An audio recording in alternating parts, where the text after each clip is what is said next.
Patanaro Nindamaya Chase Shukuya. Was a degree Trondomia, she said, for the good name. Sola Zanga, ye, great name from the Sanga, Mila, the ye. Jata Brady, American Naiga, Hawaii, Dine, Pamio. Palira Rama, Hawaii, Tadana, Jita, Jonta, Jia, 29. Shumia was Yaroji, Gaye, Chiji, Yes, Cambuema. Madripita, we got another Yarugo. You did the Juliusa, Shubwa, Atobi, Vijale. Yogi Drozimia, Bupuni, Tomatana, Amadana. The Yalu Bilu Baga, the Ripsa Natuda, the Naro, Mapunja, Tari. Iya Pataba in Gobe, Celebiro, Mojapima. Iya Pataba in Ma Gisandoa, Gisam, Di Pasanati Gisandoa, Tuatoli, Tuan, Watuaru, Tuaze, Tuaga, Tuaze, Muki, Gisam, Di Pati, Uye, Pasanati. Tuane Ragi, Yogi Pogodia. Tuare, Chilanda, Yoga the Dili Campania. I know the Dili Campania. Chilanda Muye, the Bawa, Lekanari, Gong of Yiti. Tuane Zema. Yogi Bogua, Suma Mugine, Tuani de Yogi Bogua, Nimiruchi, Chidam Sachi, Any going Ari, Tamten Lucia Muya, Any Tamten Luciana, Any Tamten Lucia Mua, Mayota ye. Which have the non Lekanami? The Baba Lekanami. Get it Baba Lekanati Amari. Wami Lekama Chinaboma Ayusai. Chinaboma Ayusai, you say that, Yan Tadinya Mine, Saibiro, one. Very one Lekama Yogi Guru, I will do it. Don't think God is the board really. Any Dublin thought at the war, which have another Lekanadu for it, the Bawa Lekanadi. Any Luthi is Sueta, Maditida. She also read the damn dog hero.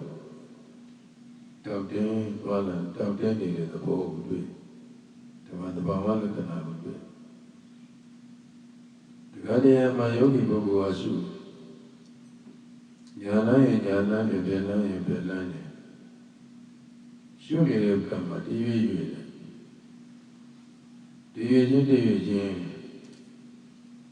Lucian de Bulletin Charity. The Jogo is in here. Shall they come, but she will do you.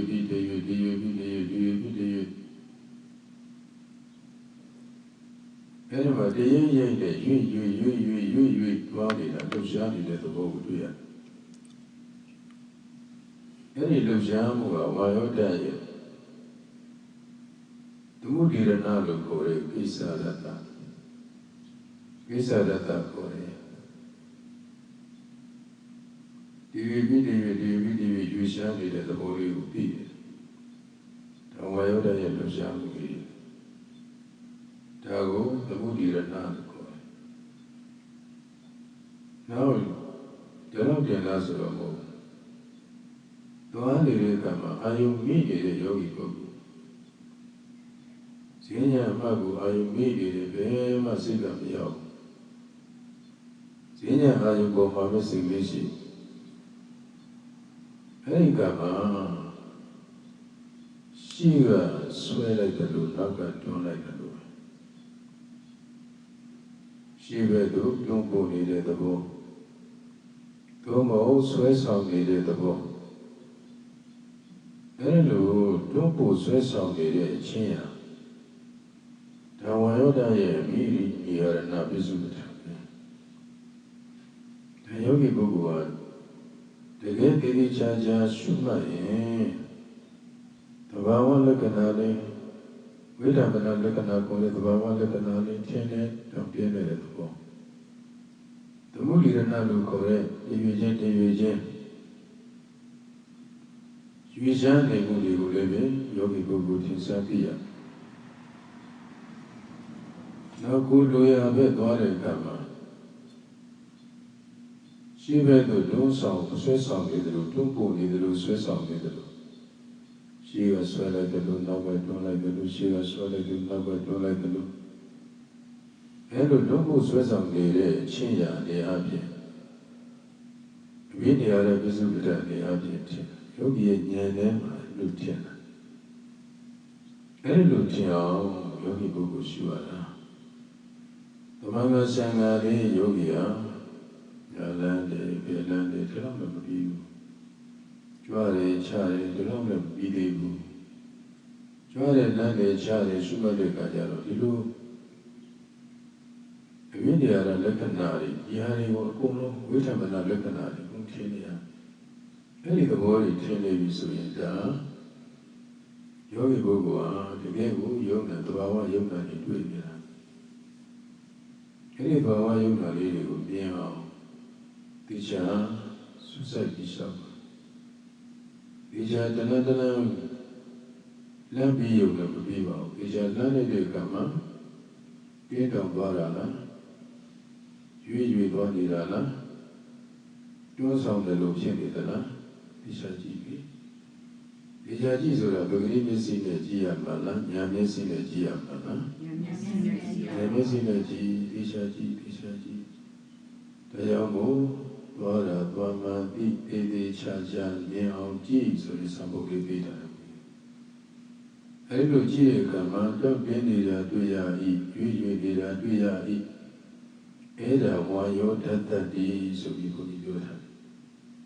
အဲဒီဝါယောတရဲ့သဘောလေးဒီဒီချာချာယောဂီပုဂ္ဂိုလ်သိတယ်ဒါတော့တည်းမဟုတ်ဘူးပထဝီဓာတ်ရဲ့သဘောလေးနဲ့သိနိုင်တယ်ဉာဏ်နဲ့ကြည့်တယ်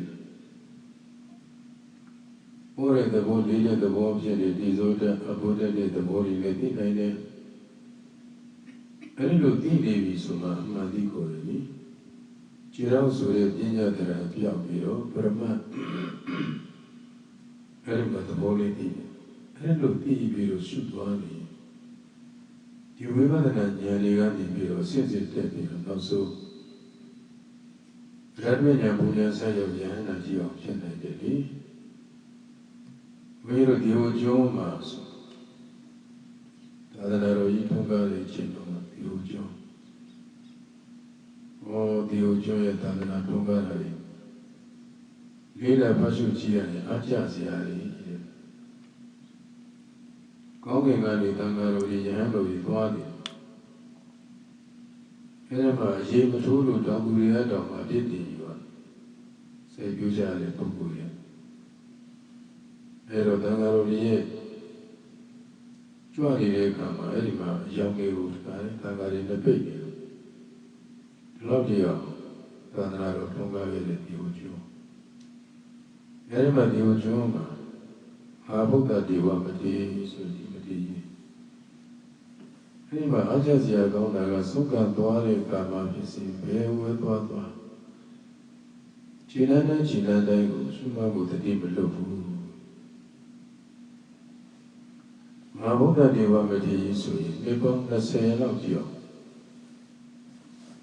ဒီလိုပဲသွားရောအပြန်ရောခြေလမ်းတိုင်းခြေလမ်းတိုင်းကိုလုံးဝတတိလွတ်ပြီးသွားခဲ့တာမရှိဘူးအဲ့တော့ဒီပေါင်း20လောက်ရောက်ပါပဲလေးရမညာနေဆက်ဆက်တက်ပြီးတော့နောက်ဆုံးရဟန္တာဖြစ်သွားနေစေမှာဖြစ်ရပ်ပြီးရှုမှတ်နေစေမှာမဟုတ်ဘူးထိုင်ပြီးရှုမှတ်နေစေမှာမဟုတ်ဘူးသွားတဲ့အမူအရာကိုရှုမှတ်ရင်းနဲ့ဖြစ်နောက်မဟာနာဂမထေရကြီးကြားစရာကောင်းလိုက်တာ အဲဒီမာနာကမထေရကြီးဆိုရင်လည်းမြတ်စွာဘုရားရဲ့ဒုက္ခရစရိယာအကျင့်မြတ်ကိုပူဇော်တဲ့အနေအားဖြင့်သူ့ကိုယ်တိုင်အားထုတ်တဲ့အခါလာမှာကိုယ်နဲ့နေ့တိုင်တိုင်ထိုင်တဲ့ဣရိယာပုလျောင်းတဲ့ဣရိယာပုဒီဣရိယာပုတစ်မျိုးရှောင်ပြီးတော့ရက်တဲ့ဣရိယာပုနဲ့ဈဉ္ဉဣရိယာပု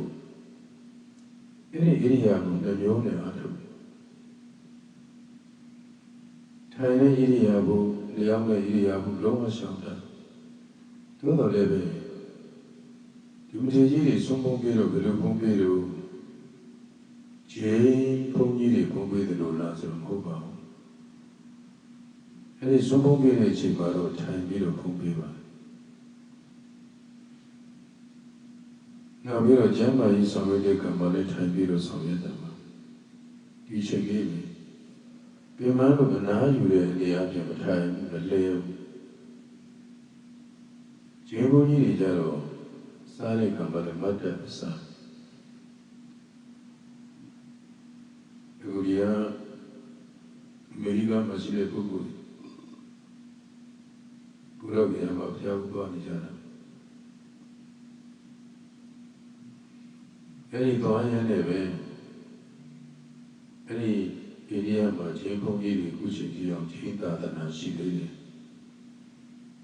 ချင်းသာသနာရှိသေးတယ်သွားပြီးတော့လေ့လာရင်အဲ့လိုနေရာမျိုးရောက်အောင်သွားလေ့လာထားတယ်အဲဒီချင်းဖုန်းကြီးတွေကမတ်တက်ပစ္စာထိုင်မစားမတ်တက်စားခန္ဓာကိုယ်မှာဟောမဟုတ်ဘူးဟောဗလာရှိနေဒါပေမဲ့သူတို့ကိုယ်ဝေစီကတည်တဲ့ပုဂ္ဂိုလ်တွေလုံးပဲညာကြီးပဲသူတို့ဘာသာနဲ့သူတို့သူယုံကြည်မှုနဲ့သူတို့ပဲအဲဒီမှာစီကကြတဲ့ပုဂ္ဂိုလ်တွေညာသူတွေကတော့ဒီမဟာနာဂမထေရကြီးကတော့ထိုင်တဲ့ဣရိယာပုနဲ့တရားမဲ့ဣရိယာပုကိုစွန့်လို့ပြီးတော့ရက်တဲ့ဣရိယာပုနဲ့ဈဉ္ဉံဣရိယာပုနဲ့9နှစ်တိုင်နဲ့အားထုတ်ပြီးသွားရတဲ့ခါမှာတော့ဘယ်နေရာမှရှိမဖို့မလိုဘူးပြဆုံးကသွားလည်းမလိုဘူးဆုံးကပြန်လည်းမလိုခြေလမ်းတိုင်းခြေလမ်းတိုင်းကိုတတိလို့ပြီးတော့လမ်းတာမျိုးမရှိဘူးအဲဒီလိုနဲ့ဈဉ္ဉံမှတ်ပြီးကြိုးစားရှုရတယ်16နှစ်တာကာလတော့ရောက်ပြီးအခါကျတော့ဝိပဿနာဉာဏ်နဲ့ဉာဏ်နဲ့စဉ်စဉ်တက်ပြီးတဲ့တော့ဘုံခံပြီးယန္တာမထေရကြီးဖြစ်တယ်အဲဒီမဟာနာဂမထေရကြီးရဲ့ထူးခြားချက်ကဘာထူးခြားလဲဆိုတော့မဟာနာဂမထေရကြီးဟာလူတွေနဲ့စကားမပြောပြအောင်မို့ဆောက်ကသွားတဲ့အခါလူတွေနဲ့တွေ့ရမယ့်အခါဆိုပါဇက်တဲ့ရေငုံတယ်ဇာတဲ့ရေငုံပြီးတော့နေပါဒီလိုဇာတဲ့ရေငုံပြီးလေဆိုတာစကားပြောခြင်းလို့လားမပြောခြင်းလို့လားပြောခြင်းပါခုလည်းစကားမပြောခြင်းရင်ရေငုံတယ်ဒါဘုန်းကြီး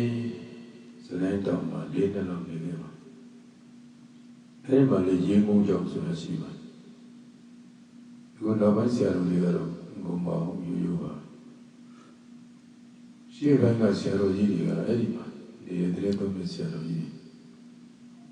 လူတွေလာတာမြင်ရင်ပါဇက်ထဲမှာရေငုံတယ်ငါမပြောတော့ရေငုံနေလေလူတွေနဲ့တခြားအကြောင်းအရာစကားတွေပြောမိပါဆိုလို့ပြောရေငုံနေလေဒီမှာရေငုံချောင်းဆိုတာရှိပါအခုလည်းဘာသာကမတည်ရစကားပြောဖို့ပဲတွေ့ဝင်လေးလို့စကားမပြောခြင်းလို့ရေငုံထားပြီးတော့သွားတိုင်းခြေလမ်းတိုင်းမှာ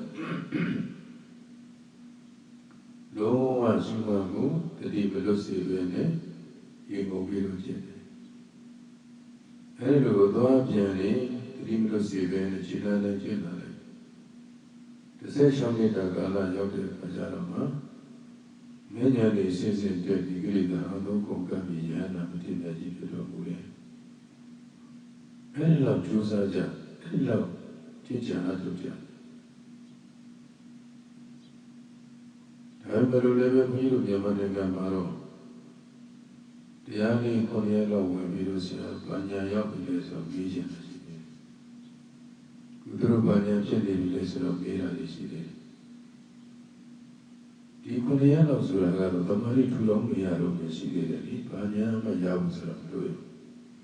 တကယ်ပါရမီရှိရင်တော့လည်းဖြစ်နိုင်ပါအခုတကယ်တရားကအခုမှစပြီးအထောက်အတဲ့ပုဂ္ဂိုလ်တွေဓမ္မရီထူထောင်နေရတယ်ဒီဝရဏတရားတွေကင်းအောင်ကြိုးစားနေရတော့အဲ့လိုကြိုးစားနေရတဲ့အချိန်မှာဘာညာမှမဖြစ်နိုင်ပါဘူး။နောက်လက်စွာဘုရားပြိဋိဘသံတော်မူကံဒီမှာဥပဒ္ဒယဟန်ကြီးအဲ့ဒီမှာဥပဒ္ဒပရမယဟန်ကြီးကလက်စွာဘုရားထံလာတယ်။ခရီးချိန်မှာလက်စွာဘုရားကသူ့ဝမ်းတော်လာပြီးတော့ပြန်မန်းတော်မူတယ်။ဒီတော့အနန္တကဝင်ခွင့်မပေးဘူး။သို့တော်လည်းပဲလက်စွာဘုရားကဒီတော့အနန္တကိုဒီဘောလေးမှာအနန္တသူ့ကိုလွှတ်လိုက်။ငါဘုရားဒီကိုရောက်အောင်လာခဲ့တာသူ့အတွက်လာခဲ့တာ။ဒါလည်းဒီတော့အနန္တကလွတ်ပြီးလေ။အဲဒီမှာသူ့ဘက်ကယဟန်ကြီးကသူတိလူသားတွေဆောက်ထားတယ်သို့တော်မြတ်စွာဘုရားပြန်မှန်းတယ်သူကိုယ်တိုင်လည်းမြင်နေတာအဲဒီကမှမြတ်စွာဘုရားကသူ့ဘက်ကငါဘုရားဟောတာကိုပဲနားထောင်လို့ငါဘုရားချိတ်ရှိတော့အဲဒီကမှမိခင်ရှိပါတရားကိုမြတ်စွာဘုရားဟောတာပဲသမ္မာဒိဋ္ဌိသမ္မာသင်္ကပ္ပသမ္မာဝါစာသမ္မာကမ္မန္တသမ္မာအာဇီဝသမ္မာဝါယမသမ္မာတတိသမ္မာသမာဓိဆိုရင်ဒီမဲ့ခင်ရှိပါအချင်းပြောရရင်တော့မဲ့ခင်၃ပါးပေါ့အဲဒီ၃ပါးကဘာလဲဆိုသီလမဲ့ခင်သမာဓိမဲ့ခင်ပညာမဲ့ခင်ဒီ၃ပါးသီလမဲ့ခင်ဆိုတာသမ္မာဝါစာသမ္မာကမ္မန္တသမ္မာအာဇီဝဒါသီလပြည့်စုံခဲ့ရင်ဒီ၃ပါးပြည့်စုံအဲဒီမှာသမ္မာသမာဓိနဲ့သမ္မာဒိဋ္ဌိနဲ့သမ္မာသင်္ကပ္ပနောက်ပြီးတော့သမ္မာဝါယမသမ္မာတတိသမ္မာသမာဓိသမာဓိမဲ့ခင်၃ပါးပညာမဲ့ခင်၃ပါးဒါတွေကစုမှတ်မှုတစ်ချက်တစ်ချက်မှတ်လိုက်တိုင်းမှတ်လိုက်တိုင်းဒီသမာဓိမဲ့ခင်နဲ့ပညာမဲ့ခင်တွေပါဘုရားယောဂီတို့စုမှတ်တဲ့အခါမှာထိုင်ပြစုမှတ်တာပဲဖြစ်စီဈဉ္ညာစုမှတ်တာပဲဖြစ်စီပေါ့ရှုမှတ်တဲ့အခါမှာသမ္မာဝါယမဆိုတဲ့ကြောင်းကြဆိုင်အားထုတ်မှုလေးပါတယ်နိအဲ့ဒါသမ္မာဝါယမပဲခင်ဗျဘုရားပေါ်လာတဲ့အာယုလေးကိုရှုမှတ်လိုက်တယ်ဒါကသမ္မာတတိပဲခင်ဗျရှုမှတ်တဲ့အခါမှာရှုမှတ်တဲ့အာယုပေါ်မှာရှုစိတ်လေးတည်သွားတာသမ္မာသမာဓိပဲခင်ဗျနိသမ္မာဝါယမသမ္မာတတိသမ္မာသမာဓိဆိုတဲ့ပဲခင်သုံးပါရှုမှတ်တဲ့အာယုပေါ်မှာရှုစိတ်ကလေးတည်နေပြီဆိုရင်ရုပ်ကိုရုပ်တိုင်းနာမ်ကိုနာမ်တိုင်းမှန်ကိုမှန်တိုင်းသိလာတယ်ဒီသဘာဝယုံနာတရားတွေသိတယ်အဲဒီယုံနာတရားတွေရဲ့ပေါ်လာလိုက်ပြတ်သွားလိုက်ရုပ်ဖြစ်လာလိုက်ပြတ်သွားလိုက်ပေါ်လာလိုက်ပြတ်သွားလိုက်မမြဲတဲ့သဘောတွေကိုသိနေအဲဒါသမာဓိဋ္ဌိပဲအမှန်တည်းအမှန်မြင်နေတာအဲလိုသမာဓိဋ္ဌိဉာဏ်ဖြစ်ဖို့အတွက်သမ္မာသင်္ကပ္ပသမ္မာသင်္ကပ္ပမှန်စွာကြာစီခြင်းဆိုတာချမ်းသာကျွေးတိုးနေတာမဟုတ်ဘူးလေအမှန်တည်းအမှန်မြင်အောင်အဲ့ဒီရှုရအာယုဘောကိုရှုစိတ်တွေရောက်သွားအောင်စိတ်ကူးလေးညှက်ပေးလိုက်တဲ့သဘောကိုသမ္မာသင်္ကပ္ပလို့ခေါ်တယ်အဲ့တော့ပညာမဲ့ခင်က2ပါးသမာဓိမဲ့ခင်က3ပါးပေါင်းလိုက်ရင်မဲ့ခင်5ပါးအဲ့ဒီ5ပါးမချက်တစ်ချက်ကြီးအောင်ဒီ၅ပါးအလုပ်လုပ်နေတယ်။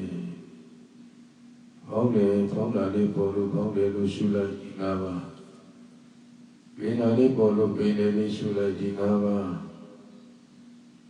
။ညာရှိလန်းလို့ညာလန်းလေးရှုလိုက်ဒီ၅ပါး။ဘယ်ရှိလန်းလို့ဘယ်လန်းလေးရှုလိုက်ဒီ၅ပါး။ကြွရင်ကြွတာလန်းရင်လန်းတာချရင်ဆက်။ရှုမှတ်ချက်တဲ့ဒီမဲ့ခင်၅ပါးအလုပ်လုပ်သွားတယ်။ Mashe deshe jiyo, kamari megi le, pinya megi di ngawa lulu. Tila megi na mibiru tadama, tila li seje li suye. Dama waza dama gamada dama aziwa sure megi ma paula ye, megi penapa piyatwale, megi shiba manu piyatwale. Yogi yu shimba lira, tai shu le megi shiba, yashu le megi shiba, waye shu le megi shiba. Idrim Chandiari Shukiri Sura, Konglogi, Megini Lepane, Bosini Lepane, Puri Lepane, Idri Lepane, Kompane. Very many of those are Konava Kompane. Who are Yogi, Shuma Chetai, Shuma Chetai, Taripani. Kuleve Yogi Bogua, any Shuma Chetai, Mati, Megi Tiani. Wanyani, that's what the Yaga, do by the Yanyu. Who be obvious, make it shepherd the Yab of the village. Anyone has not yet broken money, wine. Yarikama, Chama, do by the Yanya.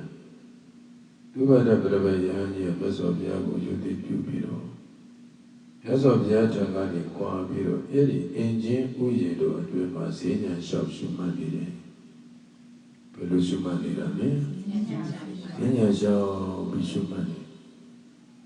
Who Yogi to live a Mimiro, Kutubada Yani Shukalu, Garuti Megi, Tiari, Lekimazina Shabiri. Shadai, so the Waburi Dai. Vawan the Canadi, Tiam, Ticha, Lishu,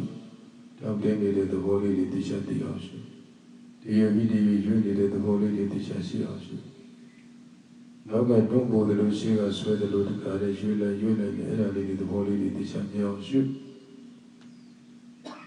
I know surely that we got another lives. Good. Any do by the Yania, we need to sing and shout, shoot the doorway, do a sing and shout, we in my Schumann. A jammy mammy, Filita, Adoko, Cabiana, the Tibia Gypsy Valley. Sing and shout, be Schumada, Pelusumada, Tajamu, Tai Sumana, the Yanida, Mohu. Senior shop Suma Yule Kulu, Tiari, Mayana Gula. Tajagoa, Ticha Yuyo de Susu Sai, Yule Saza, Suma Fulu Lule, Tamangashana, Yapi the Bomul and Tam Jim Yapi South of Yom Kope. The Chaja would Yan, Sheo, Ticha, Georgian Sai, Suma Guluba. Editor Yogi Bogo, senior instruction object, the other body led 890. Udubada Yahanji Lube, Mahanaga, Mahaputa, they were Matiji Lube. Ilida Adoko can be Yana, the option 9 Tuto Lebe. Goma Barmi, Mibizo, Kajaro, Idiadu Viviana. Leadu Babione, Uyona, Chipja, the body load on Maguma. Army Majizo gave a pleasure over the Nanyangedi, but she was sweet. Rama say, I'm Mammadine. Sita Chamadine. Siena was shop, yes, shop. Siena shop, Chen Arche, a Jew, now new, as of the Ahotai. Jew and the new, Mamu Yanda. Adana Kamohodi Kayishi don't like the Jew. Adana Kamohodi Kanago Jakayin Sure Jew. Ababa Rohodi Jama Jinsure Jew. Adida Bida Kaida Daida Tama Brida Magiseti. Sadare Sari Jijin Sure Jud. Singamari Gato Tamari Sida Tiki Go Hodi. Yashida Tamari Kaimajin Sure Jud. Mayade Tamari Neme Yandro Sure Jud. Junga Muya Nide. Penamuya Nide. Junga Mu. Yogi Rosina de Shami, Mama Tamari never ship, Yana Majibu, တရားနဲ့မရသေးဘူးမတွေ့သေးဘူးဆိုရင်အငြိစရာမလိုပါဘူးဈဉ္ဉံလျှောက်ခြင်းအပြင်အကျိုး၅မျိုးကတော့မလွဲမသွေမရနိုင်ဘူးလားဒီ၅မျိုးကတော့သိကြဖို့ရဒါကြောင့်ဈဉ္ဉံလျှောက်တဲ့အတွက်ဘာမှမိမိအကျိုးမဲ့ဖြစ်မသွားဘူးဒါကြောင့်ဒီမှာအတ္တနဲ့ကမောဟုတ်ဒီအရေးရှိသွားတယ်ဈဉ္ဉံအမြဲလျှောက်နေတဲ့ပုဂ္ဂိုလ်ဟာဒီရှိမှုပဲသွားလို့ရတယ်ဈဉ္ဉံမလျှောက်တဲ့ပုဂ္ဂိုလ်ဟာဒီအရှိကြီးမပြောနဲ့အိမ်ထဲအိပ်ပြတော့ထွက်ရမောတယ်ဘုရားကိုယ်တိုင်လည်းပဲဈဉ္ဉံလျှောက်နေပါဘာကြောင့်လဲတောင်းနေရများထိုင်နေများဈဉ္ဉံလျှောက်နေဘုရားတွဲတာပဲသွားလိုက်တယ်ဆိုရင်တော့တဏှာကြီးကြော်တော့နေ့စဉ်ဈဉ္ဉံလျှောက်တယ်နဲ့အာယုဆုံးထုံးပြီးပြီဆိုတာလေကျောင်းဝင်းကြီးကဧက94ပါးလောက်ရှိအဲဒီမှာကျောင်းဝင်းကြီးပတ်ပြီးတော့လုပ်ငန်းတွေဆောင်ရွက်နေတာရှိရင်လည်းဆောင်ရွက်တဲ့နေရာတွေလိုက်ကြည့်အချမ်းသိမြင်စားပင်လေးတွေလည်းပဲတခြားလက်ပတ်ကြည့်အဲဒီကနေမနေ့အာယုဆုံးထုံးပြီးပြီထွက်သွားတဲ့7 နာရီပဲလောက်မပြန်ရောက်အဲတော့အချိန်ကြာဈဉ္ဉံလျှောက်တယ်အခုရိတ်တံပါတော့ဘုရားချိန်ပြရအောင်ဉာဏ်လျှောက်တယ်ကျောင်းမင်းကလည်းကျင်းတော့ကျောင်းမင်းနဲ့လည်းသိလျှောက်လို့မရယောဂီတွေရှိနေတဲ့အတွက်ယောဂီတွေကိုဦးစားပေးနေရတာလည်းကိုယ်ကကျောင်းထဲမှာပဲလျှောက်ကျောင်းပြင်ထွက်မယ်ဆိုရင်ဘုန်းကြီးတို့ကျောင်းရဲ့အပြင်မှာ6 တက်ကြီးကျောင်းတက်ကြီးရှိအဲဒီ6 တက်ကြီးကျောင်းတက်ကြီးကဈဉ္ဉံကြီးရှိတယ်အဲဒီဈဉ္ဉံကိုဘုရားခြေလမ်းရှိတွေ့တာဈဉ္ဉံအစကနေအဆုံးဆိုရင်ခြေလမ်း900ရှိခြေလမ်းဘယ်နှရာလဲ900ရှိအဲ့ဒါကိုဘုန်းကြီးအသွားအပြန်လျှောက်လိုက်ရင်ခြေလမ်းပေါင်း1000ရဘုန်းကြီးတစ်ခေါက်လောက်လျှောက်ခြေလမ်းပေါင်း2000လောက်တော့လျှောက်ဒါတော့အဲ့ဒီတော့ပဲလျှောက်တယ်ကျောင်းထဲမှာလည်းကျွန်တော်မလျှောက်ဘူးကျောင်းထဲမှာကိုကျောင်းလေးထဲမှာကို15 မိနစ်20ဒီလိုလျှောက်ပြီးပါအဲ့လိုရှောင်နေတဲ့ကလာကြတော့ကိုယ့်အကူများဈဉ္ဉံလျှောက်ပြီးမှဆင်ပြေမယ်ဖြစ်တယ်ရွှေတော်ဘုရားကြီးချင်းတက်မယ်ဆိုရင်နောက်ကကိုရင်တစ်ပါးခေါ်နောက်မှာကိုရင်တစ်ပါးခေါ်ပြီးတော့ကိုကြီးချင်းတက်ရွှေတော်ဘုရားအောက်ခြေရင်ပဲရှိသေးတယ်မတက်နိုင်တော့အားကြောင့်လေဈဉ္ဉံလျှောက်များလို့လားနေလို့အတော်အပြန်ကြည်ချင်းအတော်ပြန်လုပ်မယ်ဆိုတာအပြန်ကျထိုင်စီကပြန်လာကြတယ်တိုင်းကိုမပြန်နိုင်တော့အဲ့ဒါဈဉ္ဉံလျှောက်ဖို့နေအဲ့လိုဈဉ္ဉံလျှောက်နေတဲ့ဒီကမာကြီးတယောက်ကိုတွေ့ဘူးချမ်းလေးချမ်းသာ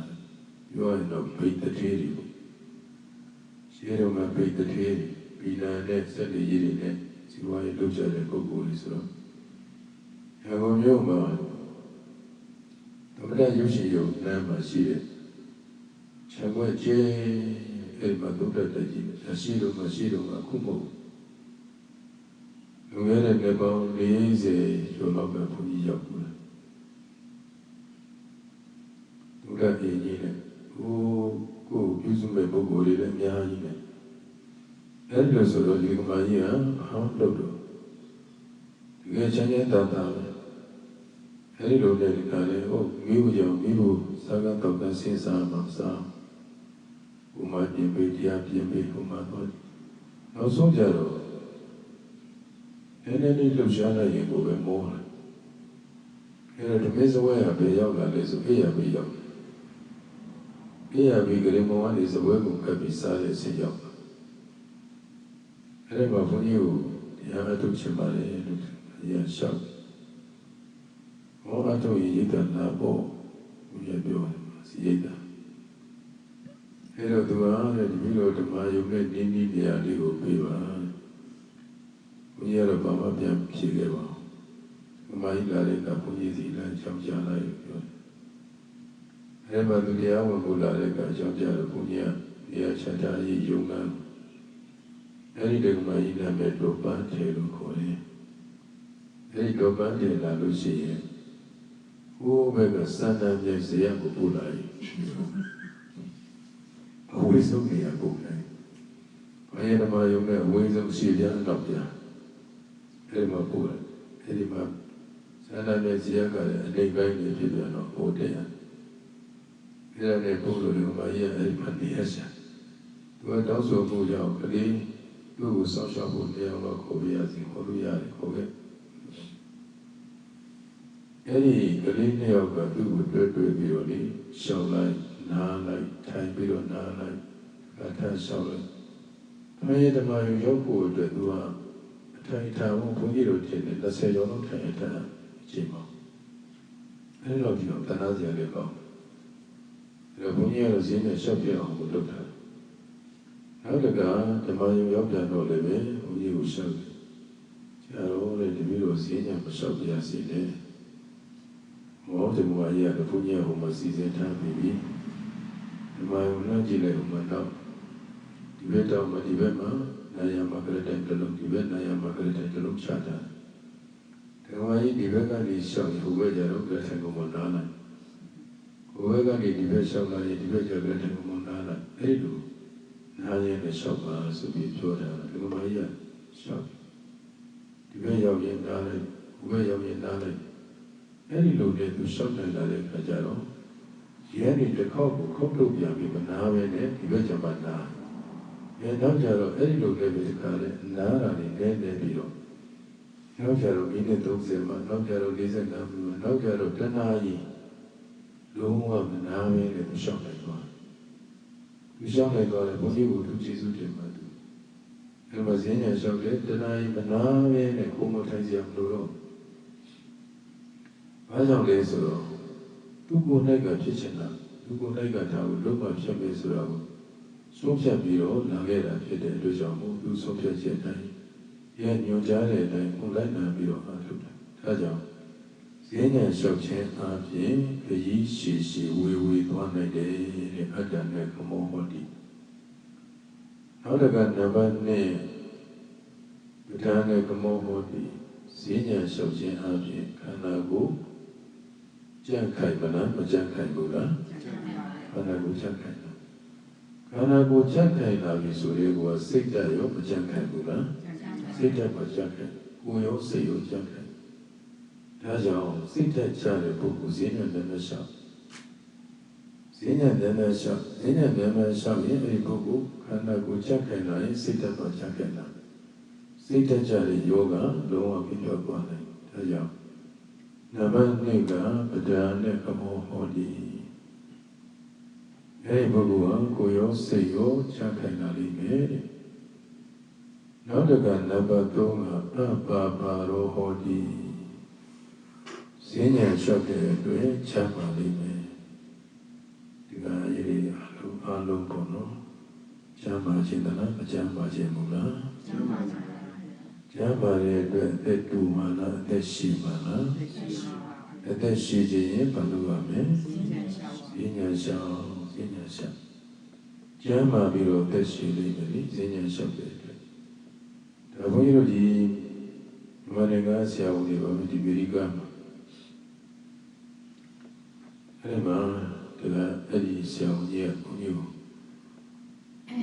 ခုမနေ့အာယုံမှာဘုန်းကြီးဘယ်ကိုကြည့်နေချပြီးတယ်ဘာပေါ်လဲစိတ်များနေတယ်လေအဲ့ဒီဆံလေးတွေသူကအဲ့ဒါတွေကိုဆရာတော်ဘာလို့ဒီမှာလည်းရောက်ရင်ဘုရားအောင်ဒီမှာကပ်ပြရတဲ့ထည့်ပြလိုက်ပြပါနဲ့ပေါ့ကျုပ်စားဦးလို့ပဲဘုရားမစားဘူးလို့မစားနဲ့စီးတယ်မှာဆိုလို့စားဦးဆိုဟောဆရာတော်ကလည်းတပည့်တော်ရဲ့စပွဲမှာတပည့်တော်ခန္ဓာကိုကြည့်ပါလားခန္ဓာကိုဘာကြည့်ဘာစီမမတဲ့ဘူးလေတပည့်တော်စပွဲမှာဒီအစကြီးအကုန်ရှိတယ်ဒီလိုစပွဲထိုင်ပြီးဆိုတာနဲ့စားနေတာဘာမှမဖြစ်ဘူးအဲ့လိုမဖြစ်ချင်ဘာလို့ဈဉ္ညာရှာကိုယ်လက်လှုပ်ရှားနေရင်ဘယ်တော့မှအစီတွေတက်ပြီးတော့မချမ်းသာတာမျိုးမဖြစ်နိုင်ဘူးဒါကြောင့်မို့ရွေးလို့အင်္ဂလိပ်စီးရီမှာဆိုတာမတည့်တာမရှိပါဘူးတဲ့ဘာကိုပဲစားချင်တာစားပါပြီးရင်ကိုယ်လက်လှုပ်ရှားပါငြိမ်တော့မနေနဲ့ငြိမ်နေလို့ရှိရင်တော့စီရီတက်မဲ့ယောဂတွေပေါ် ဒါကြောင့်စားတာရဲ့အဲ့ဒီပုဂ္ဂိုလ်ဟာမိမိရဲ့ကျမ်းမာရေးညီညွတ်ဖို့အတွက်ဆိုရင်ဘာလို့ရမှာဈဉ္ဉံရှောင်ပြရတယ်ဒါနဲ့ဆက်ပြီးတော့ဘုန်းကြီးတို့လက်စော်ပြသာသနာမှာထင်ရှားတဲ့ကျောင်းတကာကြီးဖြစ်တဲ့ဗိမသာရမင်းကြီးကိုကြည့်လိုက်ရင်ဗိမသာရမင်းကြီးကသားတော်အစာတတ်ကနေပြီးတော့ဆရာရဲ့ညွှန်ကြားချက်အရပေါ့ဆရာတတ်ရဲ့ဆရာကဘယ်လိုလဲဆိုတော့ဒီဝရနေအဲ့ဒီဒီဝရကသူ့ကိုစီယုံတယ်လူငယ်လေးဖြစ်တဲ့အဲ့ဒီမှာဆရာတတ်ကိုစီယုံတယ်သူရဲ့ဒီဘုရားရှင်းပြပြီးအဲ့လိုစီယုံလို့ရတဲ့အခါမှာမင်းကလည်းမင်းပြတာမင်းလို့ငါလည်းဘုရားတတ်ပြီးဘုရားလုပ်မယ်ဆိုပြီးတော့အဲ့ဒီမှာသူ့ကိုပြုလုပ်တတ်တယ်အဲ့ဒီမှာတတ်ဖို့ကြိုးစားတဲ့အခါမှာသူ့ရဲ့လက်ထဲမှာလက်နဲ့ဒါမိတဲ့အတွက်ကြောင့်မို့ဒီဖခင်ဖြစ်တဲ့ဒီသာရမင်းထံခေါ်သွားတော့ဘာကြောင့်ဒီလက်ကိုဆောင်းရတာလဲဆိုတော့ဒီအကြောင်းကိုပြောပြအဲ့ဒီမှာဒီနေ့စီစဉ်လို့ခြင်းတို့ဟောဒါရဲ့ဒီနေ့စီစဉ်လို့ခြင်းနဲ့ဘာကိုတတ်ဖို့မလိုပါဘူးဒီကိုပဲဒီနေ့စီစဉ်ကလွှဲပြီးပါမယ်ဆိုလွှဲပြီးအခါခလာကြတော့ဆရာဖြစ်တဲ့စာတတ်တယ်တော့သူမင်းစီတွေရပြီပေါ့သူမင်းဖြစ်ပြီပေါ့အဲ့လိုပြောတဲ့အခါမှာဟိုကဒီဝရကကြံပေးမင်းကမင်းဖြစ်ရုံဖြစ်တယ်မင်းအခြေအနေမင်းပြုတ်ချသွားတယ်မင်းအခြေအနေဒုက္ခရောက်နေတယ်ဘာကြောင့်လဲဆိုတော့အားလုံးမူကြီးမရသေးလားမသိအားလုံးကမင်းဖြစ်ရဲ့ပြိတ္တတွေမင်းဖြစ်ရဲ့လူတွေမင်းကိုအခြေအနေဆိုချန်တယ်အဲ့လိုဆိုဘယ်လိုလုပ်ရမလဲမင်းမရှိမှမင်းအာဏာဒီမြဲမှာပေါ့မင်းရှိနေတယ်မင်းအာဏာမတည်မြဲဘူးဆိုတော့အဲ့မှာပြေဖို့တတ်ပေါ့ဒါနဲ့ကိုယ်လည်းနဲ့ကိုယ်မတတ်ချင်တဲ့အခါကျထောင်ပြောချင်းချထောင်ပြောချင်းချတဲ့အခါမှာမိရိမိဖုရားကြီးမိခင်ကြီးကိုဘုံမထုတ်ပြပေးတာတော့အဲ့ဒီမှာသောက်ဝတ်တော့ကိုယ်ရင်းတဲ့ဘုရားစာရေးစားတော့ဘာမှမဖြစ်ဘူးချင်းရတဲ့ပြေပြီးနားတော်ရအဲ့ဒီလိုနဲ့ဇာတမင်းသားကမသေးသေးဘူးလားမသေးသေးဘူးလားပြီးတော့သူကချင်းချတာနဲ့တည်လိမ့်မယ်မသေးသေးဘူးဘာကြောင့်လဲဆိုတော့ဒီလိုဘုရားစာရေးအများစားတော့နေရတယ်ဒါကြောင့်မသေးနိုင်ဘူးဒီလိုဆိုရင်မိဖုရားကြီးသူ့ရဲ့မေတော်ကြီးကိုအဝင်ခံတယ်တားမြစ်လိုက်မင်းမိတ်နဲ့တားမြစ်လိုက်ပြီးတော့အဝင်ခံအဲ့ဒီမှာအဝင်ခံတဲ့အခါကလည်းကြတော့ဘိဗတာရမင်းကြီးစားစရာဘုရားစာပါမရတော့တောက်စရာလည်းမရတော့အဲ့ဒီအချိန်မှာဘိဗတာရမင်းကြီးဟာယောဂီများလျှောက်တယ်လို့ဈဉ္ဉံလျှောက်နေတယ်ဘိဗတာရမင်းကြီးဘာလုပ်နေလဲဈဉ္ဉံလျှောက်အကျဉ်းကန်းလေးထဲမှာကျဉ်းလေးထဲမှာထိုင်းတယ်လွှဲတယ်ဈဉ္ဉံလျှောက်အဲ့လိုဈဉ္ဉံလျှောက်နေတဲ့အခါကလည်းကြတော့သူဟာ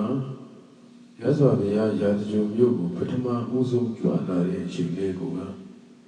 ရသော်ဘုရားတရားတော်ကိုနာကြားနှလုံးသွင်းရင်လည်းသောတာပန်တည်နေတဲ့သောတာပန်အရိယာပုဂ္ဂိုလ်ကြီးဖြစ်အဲ့လိုသောတာပန်အရိယာပုဂ္ဂိုလ်ကြီးဖြစ်တော့ဘုလိုဈဉ္ဉံရှိမှတ်ပြီးတော့ဈဉ္ဉံလျှောက်နေရင်လည်းစိတ်တွေကကြည်လင်လာတယ်စိတ်တွေကြည်လင်တော့သွေးတွေကြည်လင်တယ်သွေးတွေကြည်လင်တော့ရုပ်ဆိုးရုပ်ညံ့နေပြင်းပြောက်ပြီးတော့တခါလေရုပ်ကောင်းရုပ်တန်ဒီဘုရားရမင်းကြီးရဲ့အသားရည်ကဝါဝင်ပြီးတော့ကြည်လင်ဝင်ပါအဲ့လိုဖြစ်နေတဲ့အချိန်မှာဘုရားဇတတမင်းကသူ့ရဲ့ဖခင်ကြီးတို့ကြီးတည်ပြီးလားနိုင်မဆာပြီးလားမေးရှင်မင်းသားနိုင်မဆာဖို့နေတာပွဲတော်စာရေးစားရတော့မှတော့ဒီလောက်အရေးစင်းကမပြည့်စုံအခုဆိုရင်အရေးစင်းပြည့်စုံပြီဘာကြောင့်လဲဈဉ္ဉံဣရိယာကိုပြနေလို့ဘာဣရိယာကိုပြလို့လဲဈဉ္ဉံဣရိယာကိုပြနေတဲ့အခါချမ်းသာပြီးတော့ကြည်သာအသက်ရှိနေတာတော့ဘာမှမစားရဘဲနဲ့တော့အသက်ရှိတယ်အဲ့လိုဆိုရင်ဈဉ္ဉံမရှောင်နေဘာလို့ရမလဲဆိုကြည်ပွားတာကွယ်ရှားမိခဲ့ရဲရဲတင်စားပြပြီးရှားမိခဲ့ရဲတင်တော့ဆိုတော့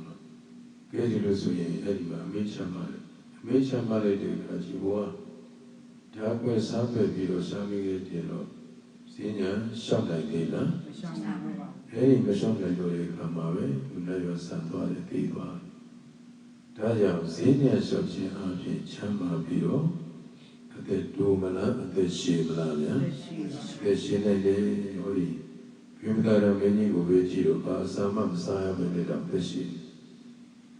နောက်နံပါတ်၄ကအတိတံပိတံခာယိတံတာယိတံသာမပရိနာမဂစ္စတိ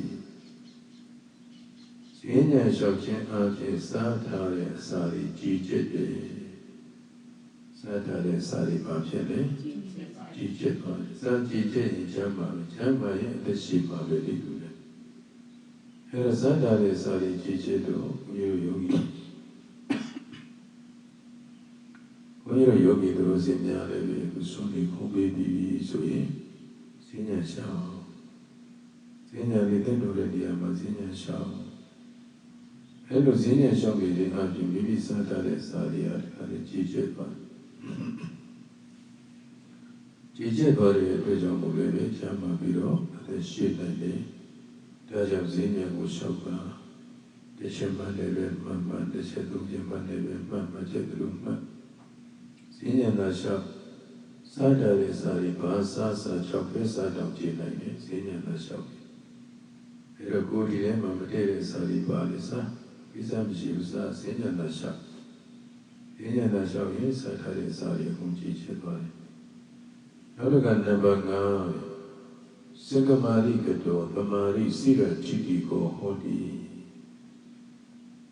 ရထားတဲ့သမာရိတွေစိရချိတိကြာရှည်စွာတည်ရဲတယ်သမာရိခိုင်မြဲတယ်ပေါ့ဈဉ္ဉံကသမာရိကိုခိုင်မြဲစေတယ်သမာဓိကံမြဲယုံကြည်လောက်လားဆိုတော့မဟုတ်ဘူးသမာဓိကိုရလွယ်စေတယ်ဈဉ္ဉံလျှောက်တယ်သမာဓိလည်းမြန်မြန်ဖြစ်လို့ရထားတဲ့သမာဓိတွေလည်းပိုပြီးခိုင်မြဲသမာဓိတွေခိုင်မြဲလို့သမာဓိအားကောင်းတော့ယုံနာဖြစ်ဖြစ်ကိုသိမြင်နိုင်တဲ့သတ္တုကအတ္တသဘောတွေသိမြင်နိုင်တဲ့ဝိပဿနာဉာဏ်တွေရောမဖြစ်နိုင်ဘူးလားဝိပဿနာဉာဏ်တွေလည်းဖြစ်နိုင်အဲတော့ဒီမှာတော့စင်္ကမာရိစိရခိတိကိုဟောဒီမိမိရဲ့ရထားတဲ့သမာဓိတွေခိုင်မြဲမရသေးတဲ့သမာဓိတွေပါရရှိနိုင်တဲ့အတွက်အဲဒီမှာဈဉ္ဉံကိုလျှောက်ပြီးပါဈဉ္ဉံလျှောက်ခြင်းအပြင်သမာဓိလည်းခိုင်မြဲတယ်မရသေးတဲ့သမာဓိလည်းမြန်မြန်ဖြစ်ပြီဒါကြောင့်အကျိုးဘယ်နှမျိုးရတယ်အကျိုး5မျိုးတရားရတာမရတာထောင်းဈဉ္ဉံလျှောက်ရင်ဒီကျိုး5မျိုးကတော့မလွဲမသွေရနေပြီနံပါတ်1ခရီးရှည်သွားနိုင်တဲ့အကျိုးနံပါတ်2ကိုစိတ်ချမ်းသာခိုင်ကချမ်းသာရေးဆိုတဲ့အကျိုးခံချမ်းရေးဆိုတဲ့အကျိုးကိုစိတ်ကိုရောချမ်းသာရေးချမ်းသာတာစိတ်ရောချမ်းသာတာနောက်ပြီးတော့နံပါတ်3ချမ်းသာပြီးတော့အသက်ရှင်နိုင်တဲ့ဉာဏ်လျှောက်နံပါတ်4စားထားတဲ့စာရီကြွေချစ်တယ်နံပါတ်5ရထားတဲ့သမာဓိတွေခိုင်မြဲတယ်မရသေးတဲ့သမာဓိတွေရလွယ်တယ်အကျိုးပဲတစ်မျိုးလေကဲဆိုရအောင်ခရီးသွားနိုင်ခရီးသွားနိုင်ကြံခိုင်အားအင်းကြံခိုင်အားအင်းကင်းစေယောဂကင်းစေယောဂအစာကြည်ကျက်အစာကြည်ကျက်မပြည့်သမာဓိမပြည့်သမာဓိ၅ပါးရှိသွားသိစေကြအကျိုးတည်းသွားသိစေကြအကျိုးတည်းခရီးသွားနိုင်ကြံခိုင်အားအင်းကင်းစေယောဂအစာကြည်ကျက်မပြည့်သမာဓိ၅ပါးရှိသွားသိစေကြအကျိုးတည်းကဲစေကြအကျိုးဘယ်နှမျိုးလဲအဲဒီ၅မျိုးကိုပြန်ပြီးပြောပြပါဦးနံပါတ်1ကပါလဲဘုရားနာနာရောက်လေပါနားလေတော့ပြီဘုရားပြောတဲ့စကားတွေကနာနာရောက်လေသွားတယ်နားလေကိုမဝဲဘူးရေးရှိသွားနိုင်တဲ့အကျိုးနံပါတ်2ကိုရောစေရောချမ်းသာခြင်းဆိုတဲ့အကျိုးနံပါတ်3ကျမ်းမာပြီးအသက်ရှိခြင်းဆိုတဲ့အကျိုးနံပါတ်4စားထားတဲ့အစာတွေကြည်ချခြင်းဆိုတဲ့အကျိုးနံပါတ်5 မာဓိနဲ့ရရှိခြင်းဆိုတဲ့အကျိုး5မျိုးရဟုတ်တယ်မလားအဲဒါတရားဈဉ္ဉံအမှတ်တရားတွေရှုမှတ်နေခြင်းဟာမိမိအတွက်သမာဓိလေးဖြစ်စေတယ်ဝိပဿနာဉာဏ်လေးဖြစ်စေတယ်အခုဝိပဿနာဉာဏ်တိအောင်တော့ကိုယ်မှမဖြစ်သေးဘူးဆိုရင်တော့မှဈဉ္ဉံလျှောက်ခြင်းအပြင်ဒီကျိုး5မျိုးမရနိုင်ဘူးလားဗျာရနိုင်ပြီတကယ်လို့ပါရမီရှိမယ်ဆိုရင်